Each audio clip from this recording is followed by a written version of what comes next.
আসসালামু আলাইকুম, কেমন আছো তোমরা সবাই? আশা করি ভালো আছো। আলহামদুলিল্লাহ আমিও অনেক ভালো আছি। তোমরা হয়তো দেখে বুঝেই গেছো আজকের ভিডিওটা কী নিয়ে হতে যাচ্ছে, এবং এই ভিডিওটার মধ্যে কিন্তু অনেক কিছু শেখার আছে।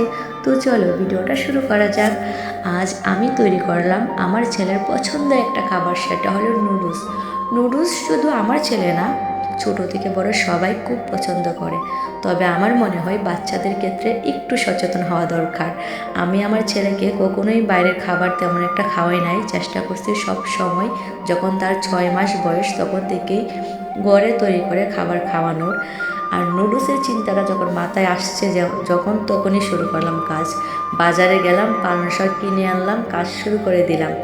আমি কিন্তু চিন্তাও করি না এতটা পারফেক্টলি হবে।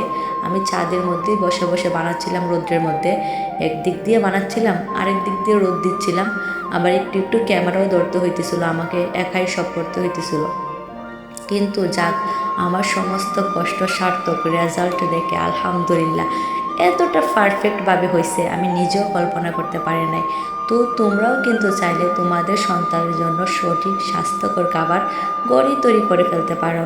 বেশিক্ষণ টাইমও লাগে না, আর খুব ইজি বানানো। তবে আমার কষ্ট সার্থক, আমার সন্তান খেয়েছে আলহামদুলিল্লাহ। ভিডিওটা কেমন হয়েছে অবশ্যই কিন্তু বলবা। আসসালামু আলাইকুম।